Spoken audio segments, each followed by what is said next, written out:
I really do think The War of the Worlds was the film that gave birth to the modern science fiction era. The film was just, I mean, it was a colossal success. AFI had 100 films in 100 years, the best films. And War of the Worlds was number 28. When people think back in my career, that is what they talk about. They talk about War of the Worlds.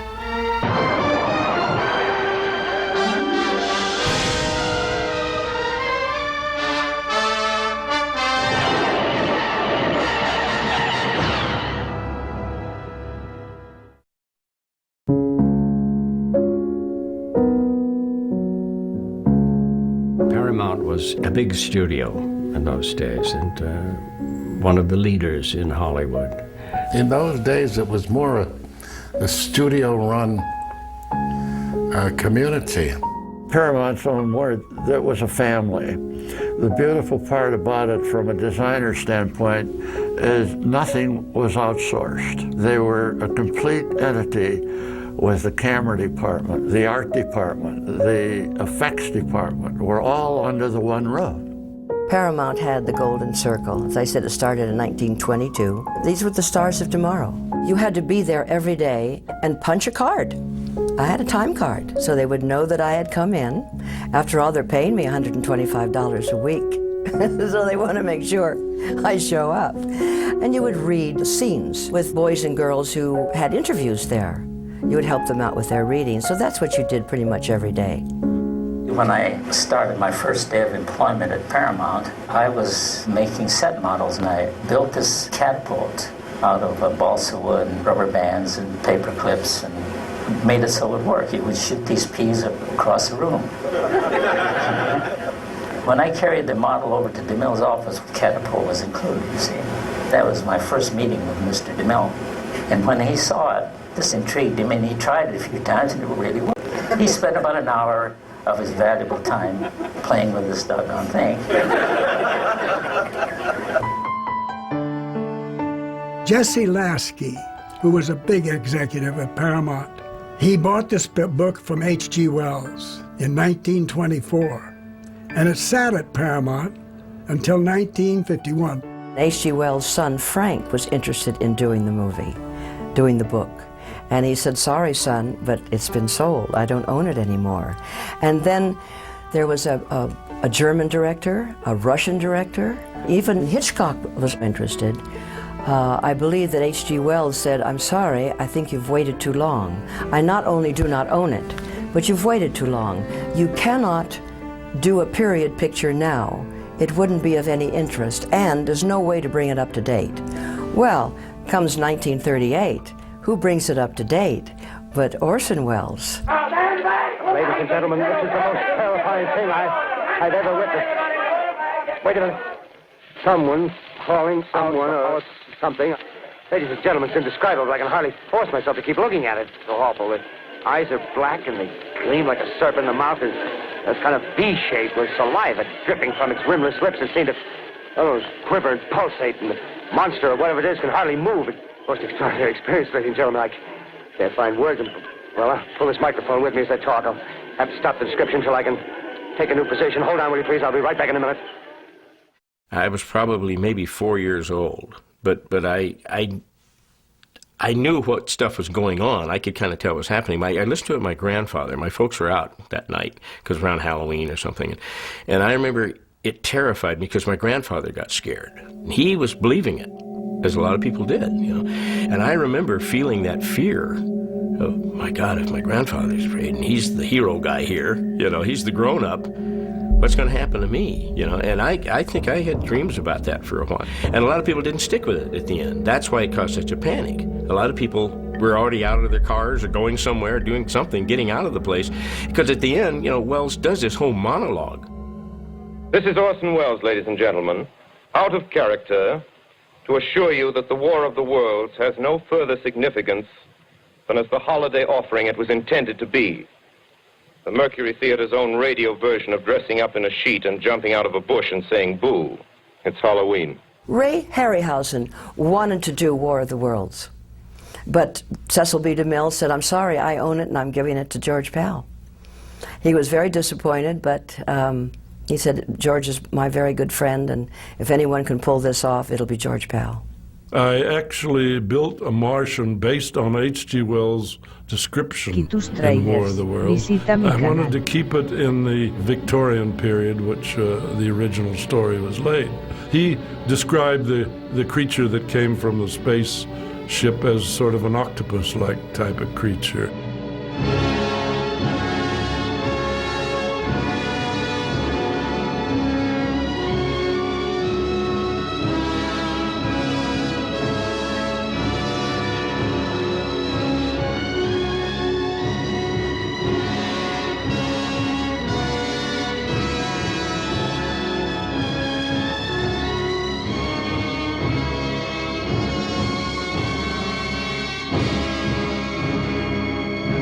I took it all around Hollywood. Jesse Lasky had it for a while, and George Pal had it for a while. I understood that Paramount owned the rights to all Wells' subjects, so I thought Jesse Lasky could really get in because he practically founded Paramount Pictures.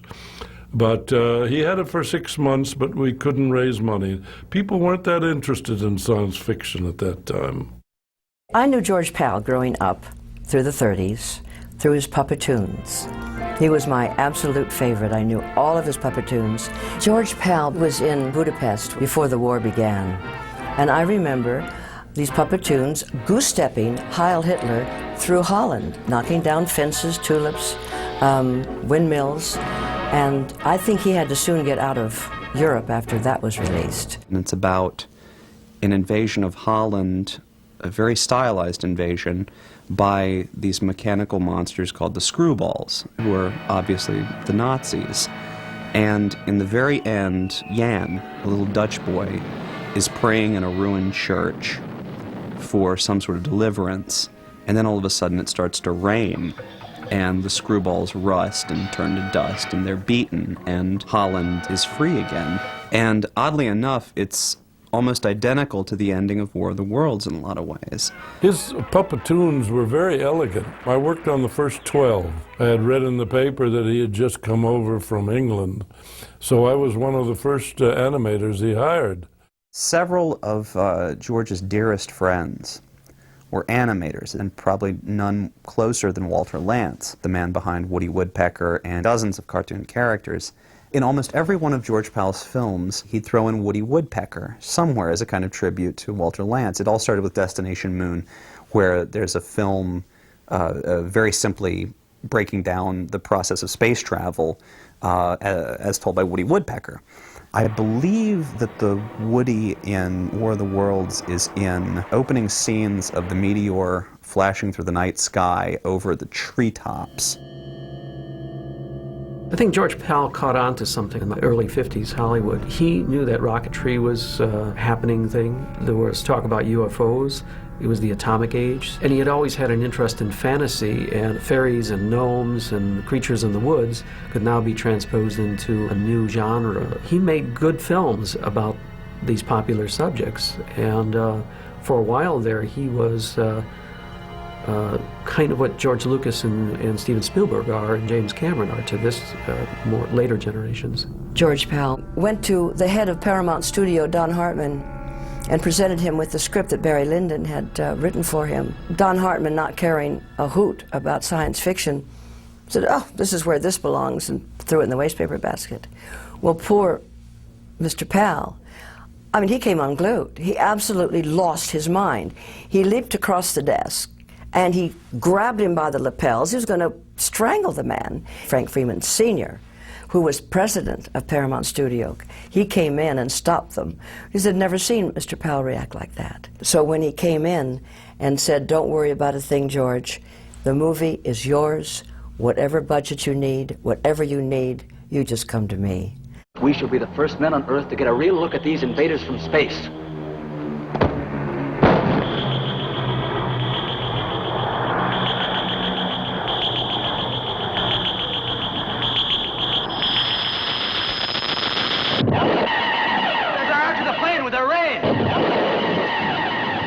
I was surprised when I got a call from my agent saying, go to Paramount for a wardrobe fitting. And I said, for what? And they said, it's called War of the Worlds. So I went to the appointment, and the group of us who played the scientists were there being fitted at the same time. And while we were talking, a little man came circling around the group of us, and he tapped me on the back and said, I must talk to you. I must speak to you. And I said, yes, yes, I said, as soon as we finish here, I'll... And he says, I'm at the writers' building, room 111, or whatever it was. And we finally did finish the wardrobe thing. I was about to leave the lot, and I thought, oh, somebody wanted to see me. And I went to the writers' building and to the office that he'd named, and it was George Powell. He was really distressed. He said, you are blonde. And I said, well, no, this is the color of my hair. And he said, you are blonde. I have pictures. And he brought a picture out of the drawer of his desk, and it was one of the file pictures at RKO with me with the blonde hair. I hated those pictures. I don't think anybody else ever gave me a job out of them, but George Powell did. We'll take all our instruments and establish a base laboratory in the Rocky Mountains. It'll give us time to search out some weakness in the Martians. Forlorn hope. There is a chance. Well, one day I was at the talent department with Charlotte Clary, and George Powell walked in with Byron Haskin and Gene Barry, and they were reading people for the part of Sylvia. And they weren't that impressed with me at all. But Charlotte Clary, she said, you can't leave. You've got to hear Anne. So I went in with the script, and my knees were shaking so hard I had to sit down, and I put the script, you know, on a podium because I didn't dare touch it. I couldn't have read it. And I recreated the script in front of them. And George Powell, then and there, said, she doesn't look the part, but we'll make her look the part. And that, I mean, your mouth flies open. You know, you mean I, and then Charlotte saying, yes, you've got it. My second movie was War of the Worlds.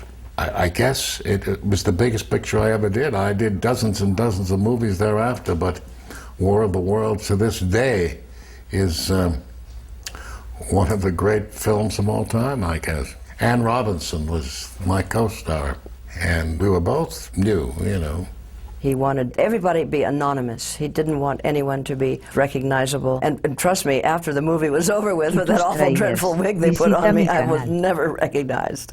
But that was his purpose. He wanted the Martian to be the star of the movie. I remember as a little kid hoping for it every year, every day, you know, and then it was happening. I couldn't believe it.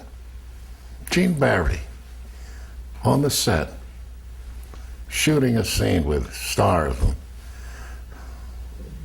Wow. You want to know what I was thinking? If we could gather all the energy expended in just one square dance, we could send that meteor back to where it came from. Well, our very first shot in the movie was a location shot. And we went to Phoenix, Arizona, because the National Guard was on bivouac, I believe is what you call it, and we needed tanks, and we needed action. And so we were flown there. It was raining, it was muddy, it was cold, it was miserable, and when those tanks ran, they didn't stop and start for us. Gene Barry and I had to run around and dodge all those things.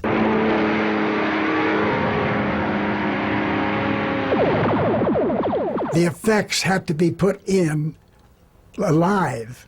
Falling beams, burning beams. We did some of the actual footage. We built these big containers that was at the top of the street and all worked on a button, and it opens up. So they can time it so that it comes right on the back of the double or the actor that's doing it. Burning embers, smoke coming, and wind. It's all done with a lot of help for some very good people working for doing the special effects. Yeah, George Powell produced wonderfully strange, different kind of movies. Movies that had physical accomplishments in them that had to be done, and he did them. He made them happen. Magic. He brought a magic to the screen. George knew what he wanted. He was on the set quite often, but he wasn't one to be always looking over somebody's shoulder. He let things flow. He let the director get out of the actors what he felt was right for the part. Mr. Haskins would laugh and he'd say, "All right, Ann, which frightening look shall we have you do today?" Everybody knew pretty well what Byron wanted. And if Byron didn't get what he wanted, we would do it over again, fill everything up, and start from scratch. Haskin had a tremendous knowledge of special effects. He had a really marvelous collaboration with Powell. They apparently got along well, at least when they were working together.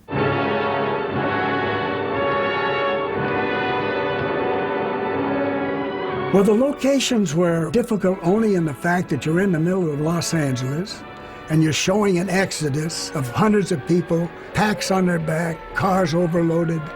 We worked on Sundays on most of the shots made down through the streets of Los Angeles because we had more control. The policemen had an easier chance of blocking the streets, and we wanted some of the shots to look desolate with nothing but some wind and a piece of paper going through. And that gave the picture the mood it was in. Also, at the back lot of Paramount, we had a good street, so that was one where we could really stage the fights of them being knocked through, men, windows going, at the height of the excitement. It is some of the most gorgeous three-strip Technicolor you'll ever see. So saturated, so deep. It will never fade. The colors are magnificent. A Technicolor camera is huge. It's the size of a person. And you have to cover it with heavy, heavy matting because you have 3 strips of film going through, and it's very noisy. Very, very noisy. I don't know why you can't, and maybe you can, or they were able to get rid of the sound, but why it wasn't recorded is beyond me. Most of this picture was made in the back lot of Paramount and on stages 18. 18 was a double stage that could take the middle of it out and make a lot more room to work, and that's where the sets were built. Al Nozaki was probably one of the finest art directors around. I mean, he was really a visionary guy, and he's the one that came up with the saucers, sort of the manta ray look, and then that sort of cobra head thing, because they wanted to see about doing the tripod machines. George wanted to do that originally, and do it in these puppetoon style, and Paramount said, "That's too much money. We can't do it. You've got to come up with something else." This could cost 10 times as much. My destruction all over the world could not have done the things like that. And so Al came up with this, I think, brilliant, brilliant designs. I mean, those saucers are beautiful. And being a manta ray, they're kind of scary right away. Cobra heads, cobras are scary. So it had all the elements, only it was a mechanical thing. My daughter, you know, she claims that she's the one that designed the Martian machine. Two of them, but she's designed, she's helped me in a lot of ways, so I guess that was one of them. Now, what you're seeing here is the close-up of the Cobra eye of the Martian war machine. Now, this particular machine was not in the original film. They had 3 of them in the original film. They were made of copper and had all kinds of electronics in here, and the green things glowed, all the windows and stuff glowed. And this was made for the TV series that they did a few years ago. And so this is just made of fiberglass. And a sad story about the original ones that were made of copper, they gave them to a copper drive, a Boy Scout copper drive, and they were melted down, and so they don't exist. I did get to go on stage 18 and watch them glide. It was silent. And these magnificent copper machines were just gliding above you, all across the soundstage. It was quite eerie and very, very impressive. There were like 20 wires hanging from these things, some of them to make the electronics work in there, because in the saucers themselves, they had electronics with the things would glow green, the Cobra head that would actually pulsate, and they were made out of copper and had all the mechanism, and they were fairly heavy. See, the wires were painted blue so that it would not show up on the screen, but some people have maintained they could see the wires pretty well. When they fired the ray, they took like an acetylene torch against black and with a fan, and they would match it up to where the ship was supposed to be or the Cobra head was supposed to be, and they would hit the acetylene with the fan and blow it out, and that's what you saw when that ray came out, which is really kind of brilliant. You think about it. I remember coming on the set and looking up at this enormous Cobra head. And I said, "What in God's name is that?" And somebody flipped a switch, and that thing came on. Scared the devil out of me. I jumped a mile. There's a scene later where they make these blisters, and they're like domes. And what they literally did there, they just took glass domes and shot them against black. and supered them right over the saucers. Because to make a dome big enough for a saucer that's, 3.5 feet across, that would have been a pretty darn big dome. Visita mi canal. Charlie Gomorrah, he was one of the all-time great makeup artist guys and also one of the best gorilla men in the business. He created Al Nizaki designed this Martian guy. First glimpse you get of it is where they're looking through a hole in the wall and you see him go by, and it really looked, whoa, that's creepy. When they brought the Martian on the set the very first time, he was enormous and far too big than whatever George Pal had anticipated, and they had to use it the next day. Well, Charles Gomorrah and his daughter, she was only 12 at the time, they went home and worked on that thing all night long. Basically, we had to start from square one. And that meant that we had to build the armature, and we had to wire the head in, and we put chicken wire around the armature. We put plaster bandages over that, leaving the back open because Charlie knew that he had to work the monster now. Charlie would kneel inside of it, and he could put his hands into the arms. They came about to the elbows of the Martian, and he had little pull rods that he could pull, and that made the fingers do this. And that's that one scene where you see a hand come in to grab Ann Robinson. The monster's arms was made for an over 6-foot monster. So now we have to work these huge arms into this very small body. We pulled the old latex off the old monster and layer it on first, and then start putting new layers on over it, and this is beginning to really start looking opaque and real. And I'm going, this is real. This is really looking real. Even I'm thinking this is looking real. And they wanted a 3-eye system in it, so it had a round eye, but it was red, green, and blues inside of this thing. And he's realizing as he puts the eye in that now the wires can't go along the side. They have to go up and over the head for freedom of movement. So this is where the veins in the head were totally a last-minute idea. As it gets close to dawn, we're realizing it's the deadline. And this Martian has not cured and is falling apart right before our eyes. We're wondering if this is going to hold up through the shot. But what are you going to do? So it's just a little more wet, pat, smush, mush, and hope that it doesn't show. But if you look very carefully, you can see the tape unwinding on the arms of the Martian. Diana, who was just a teenager at the time, was under the stage floor with little squeeze bottles making the veins pulsate inside the head. Charlie is listening for cues on his own. He's trying to get the prop men to go this way, that way, faster, not so fast, stop, go, left, right, pump, pump, pump, pump, pump, pump. All this is going on at the same time.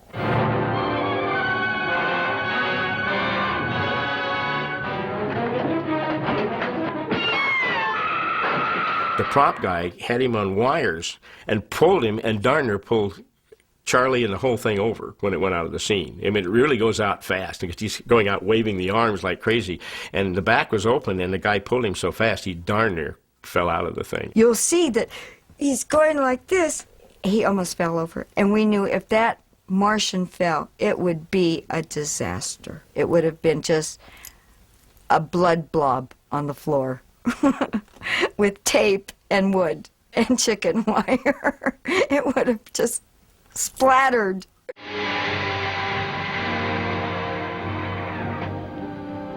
The best look you get of it is the arm at the end when it comes out and it dies. Charlie Gomorrah was on the other end of the arm blowing into a tube.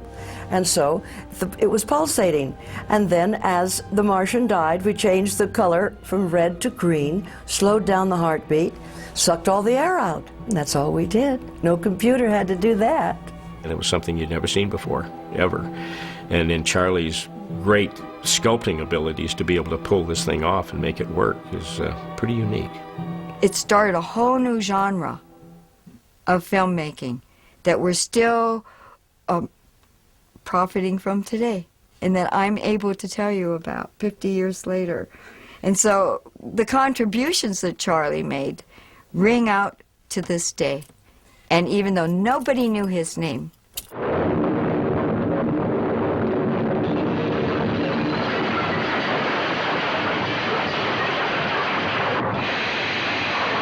after the filming was all over with, I went back on to see the miniatures, which was absolutely breathtaking because they weren't little, they were large. The City Hall had to be, between 8, 10, 12 feet tall. Men were on ladders to get to the top of it to get the beacon, to work. The miniature sets were very interesting in the work that went into them because they were exact duplicates in miniature of the buildings that we were trying to say was in the picture. Well, I think the miniatures probably in War of the Worlds are some of the best I'd ever seen, especially at the time. I mean, they hold up today even, but the miniatures are great. They built, parts of Los Angeles, streets, whole streets of Los Angeles in miniature. It looked like Gulliver's Travels, quite frankly. It looked like it just would have come to life any minute. Shooting miniatures, you have to be able to close your lens down so you get a very small aperture, and that allows very sharp focus from the very foreground in front of the camera to the very back of the set. So you have to be able to close the lens down. That means you need a lot of light. The thing that people don't remember nowadays were the tremendous arc lights they had. They had 2 filaments that would come together and they'd set them on fire inside, and they were carbon. They would burn outward. They were somewhere between 2,000 and 5,000, arc of power, of heat. You couldn't stand anywhere near them. And this is one thing I'll never forget, when you'd always say cut, you'd hear somebody say, "Save the arcs." And there it comes again. George Pal and Pete Freeman have cameos in the film during the radio broadcast montage. They're 2 bums standing by a radio. Suppose they are Martians, Professor. What would they look like? Bigger than us? Smaller? There were only 2 scenes that I recall that were eliminated. One where I was lying in Gene Barry's arms, and there's something about his tie as I awaken that remind me of my Uncle Matthew.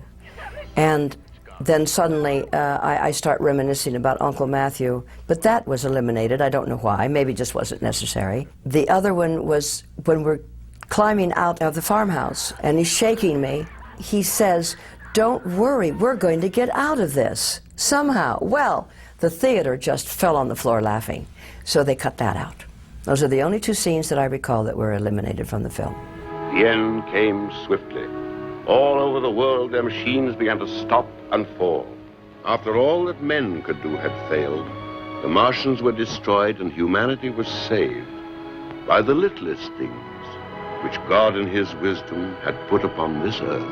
George is considered the father of sci-fi films, and he pretty much is, because he was the first one to really do sci-fi films that got a name. But it did prove to be the kind of supreme story of alien invasion in the cinema. At the time, it was another job, another acting job, and until I got into it, I didn't realize how good it was and how important it was. War of the Worlds, unfortunately, did not have a premiere. It should have. Whenever you see this picture behind me, I took in Times Square on the day it opened over 50 years ago in New York City. You could see that the lines around the block are enormous.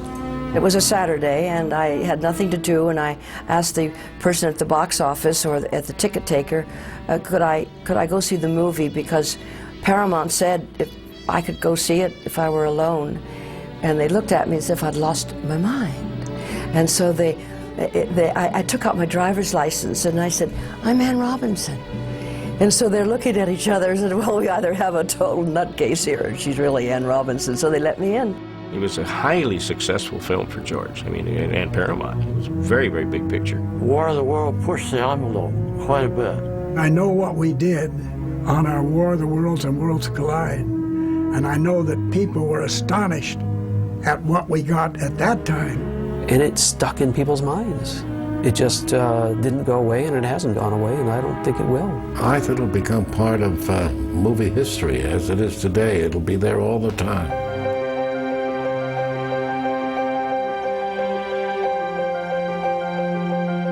When you talk about Wells, this is an enormously prolific writer. He just didn't stop. All his great sci-fi novels were written within a 10-year span. War of the Worlds is 1898, and by 1905, that's The Invisible Man, War of the Worlds, The Island of Dr. Moreau, The Time Machine. These cluster of books, they're so well written to a real poetic command of language.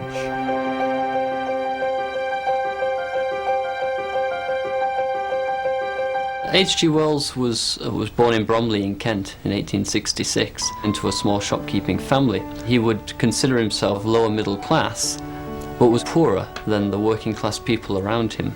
Being in a family that struggled to make ends meet had a real profound effect on his career later on. Wells was an interesting character. He was a little man who spoke in a high Cockney voice, and his parents were former domestic servants, and they kept a china shop, and he was apprenticed in the china shop. And I guess he discovered reading when he broke his leg somehow. He was a frail kid. I think he also had tuberculosis. People found Wells a charming man. He was always the highlight of a dinner table, and he was just full of ideas and always enthusing people to think for themselves and to be creative with their ideas. As a public speaker, on the other hand, he was seen as very ineffectual, quite ironic. When he was in front of a podium and speaking to an audience, he had a high, squeaky, bird-like voice, and he always talked into his moustache. In 1938, he lectured at the Wilshire E-Bell Club. I thought I must pay very close attention to how he speaks. So as best I can, I could now repeat for you his opening remarks. He said, "I am going to talk to you for about an hour. Today, east is west, and west is east, and they are coming together with a bang." And he was quite prophetic. We are off to our war with Japan. Throughout the world, a process of financial and economic collapse is in progress. If it continues, it means the end of civilization as we have known it. Already it has produced incalculable suffering and misery for scores of millions of human beings. And yet it is not a hopeless situation.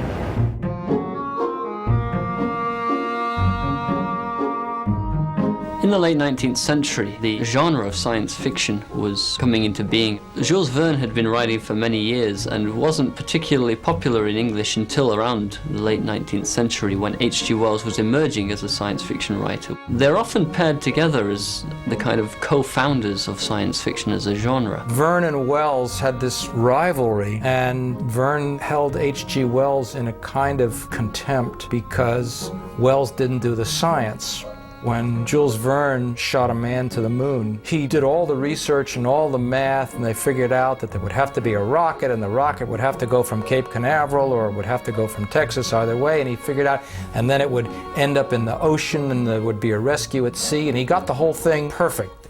And H.G. Wells just invented a substance that cut off all gravity and called it cavorite, you know, and Jules Verne said, "Where's the science in that? That's just, you know, that's fiction, but it isn't science fiction." The purpose of Wells sending a man to the moon was to explore a kind of different civilization that existed on the moon, whereas Verne was simply interested in the ability to send people to the moon and back as an end in itself.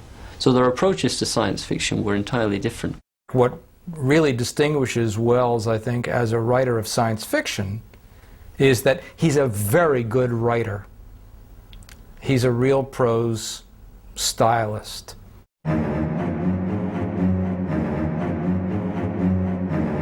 Wells' reputation as a prophet is founded right from the beginning of his career on his scientific imagination. In The War of the Worlds, for example, he predicts the use of laser beams, the heat ray, as it's referred to in The War of the Worlds.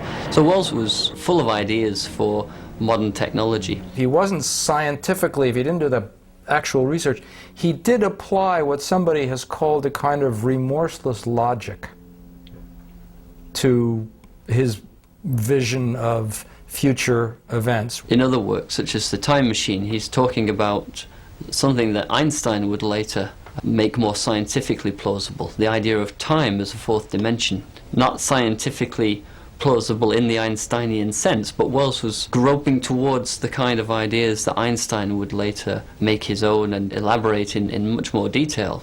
He felt that technology could provide the means for people to access pretty well all the knowledge that was available to the human race. His ideas for achieving this were the creation of what he called the world brain, and this was a system of microphotography on projection machines, and it would circulate all the printed material, all the photographic material, for people to use as resources and to study. In many ways, the world brain is a forerunner of what we now call the World Wide Web. Wells, I think, would have been very pleased to have seen the development of this kind of technology, and may have also claimed credit for its development with his world brain ideas.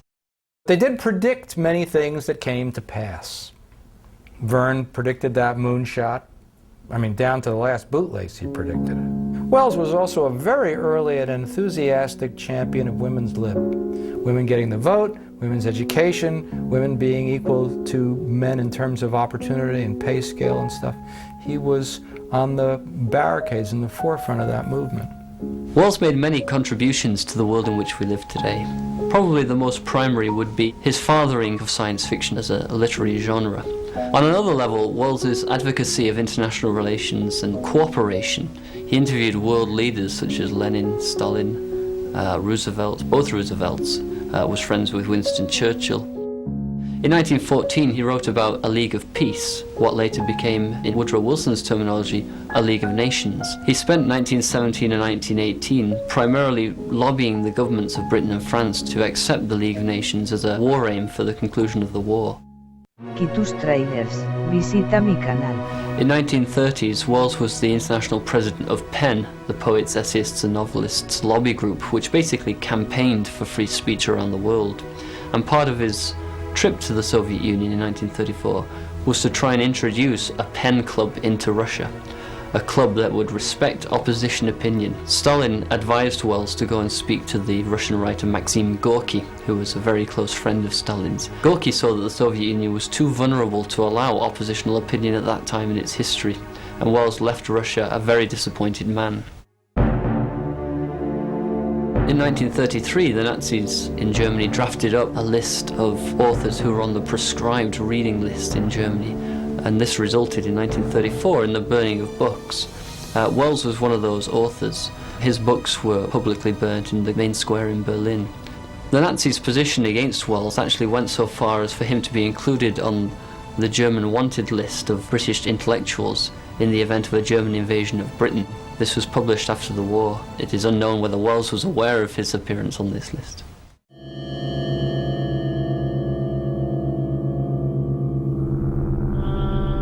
I remember in 1953 I was privileged to be at Paramount Studios and see the first showing of George Pal's War of the Worlds. I recall sending him a telegram saying I didn't dare breathe for 90 minutes. What's interesting about the movie War of the Worlds is what a product of the Eisenhower 50s that movie is. The Cold War and the McCarthy witch hunts played an enormous background role. It just permeated your thinking. Paranoia. Are the aliens in George Pal's Eastern European mind some version of the communists? The thing you need most is an ending, and that's what this novel has, the bacteria. You know, oh God, that's what brought him down, germs. They didn't have Listerine. That's brilliant.